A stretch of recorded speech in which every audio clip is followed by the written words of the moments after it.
ہم تو اہل بیت کے بھی غلام ہیں، ہم تو نبی کے صحابہ کے بھی غلام ہیں اللہ کے فضل سے۔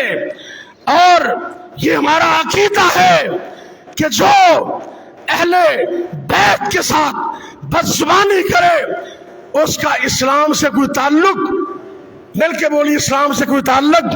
ہمیں ابو بکر بھی پیارے ہیں، ہمیں جناب عمر بھی، مل کے بولو عمر بھی، آپ کی آواز آنی چاہیے، ہمیں جناب ابو بکر بھی پیارے ہیں، جناب عمر بھی، جناب عثمان بھی پیارے ہیں، حیدر کرار بھی پیارے ہیں، نبی دے نواسے حسن و حسین بھی۔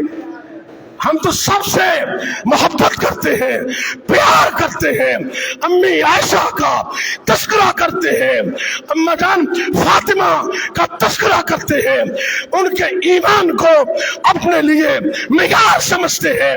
جناب امیر معاویہ رضی اللہ تعالی عنہ کا تذکرہ کرتے ہیں۔ میرے نبی دے جننے بھی صحابہ نے وہ سارے پکے مومن نے، پکے مومن تے سارے ہی جنتی نے، سارے ہی۔ تجھے کہو گے دلیل کی؟ اللہ رب العزت فرما رہے ہیں رضی اللہ عنہم، رضی اللہ، آگے پڑھو ذرا، اللہ تعالیٰ سلامت رکھے۔ جامعہ سلفیہ دے اندر خطبہ جمعہ پڑھنے والوں اللہ تعالیٰ سلامت رکھے، کدی عربی دے لفظ بھی بول لیا کرو، کدی قرآن دے لفظ بھی بول لیا کرو۔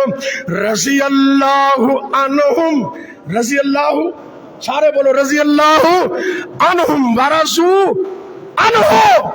یہ قرآن میرے رب نے بیان کر دیا، صحابہ پر اللہ بھی راضی، اللہ صحابہ پر راضی۔